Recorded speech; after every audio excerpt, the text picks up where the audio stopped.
Ever since I was little, I've known my mom as a runner. My town has known my mom as a runner, my family has known my mom as a runner. And not just a casual 3 mile jog here and there. No, she would run every day 10 miles, 13 miles consecutively. When I was little, I don't think I saw how big a deal that was and how far that was. Also, the amount of energy and effort it took for her to maintain those distances. Then, when I was 10 years old, my mom started training for the Boston Marathon. After her first Boston Marathon, it became a yearly annual occurrence that my mom would casually just run the Boston Marathon. As I got older, I saw what a big feat that was, and it didn't become just a casual event. It became more about camaraderie and perseverance and working hard to achieve a goal. Looking up to my mom, it was always very inspiring to see her work so hard to get such a significant outcome.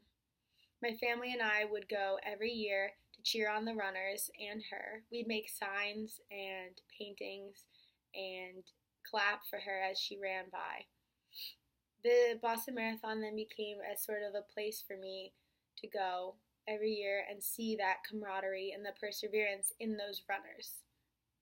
It really taught me to keep trying and to keep going, even when it gets tough, especially after the Boston bombing happened.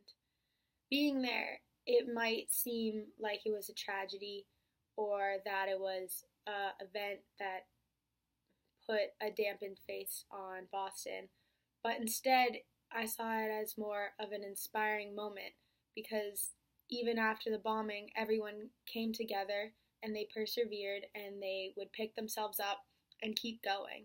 And then next year to see, after the tragic event, everyone come back and continue to run and continue to try harder than ever. My dad, who was also a runner, ran the Boston Marathon the year of the bombing. And that next year, he picked himself up and ran it again because he could not finish the first time. Seeing both my parents faced with something that's a great challenge and to be able to see them keep going and push through is something that I look up to greatly, and I think that I would love to be like someday, to be able to never stop trying and to persevere through any event or obstacle so that I can always achieve a great outcome. I think that both of them are an inspiration and that the Boston Marathon is just one example of an event or an occasion where you can work hard to achieve your dreams and you can push through every obstacle, no matter how good or bad, to fight to get what you want in life.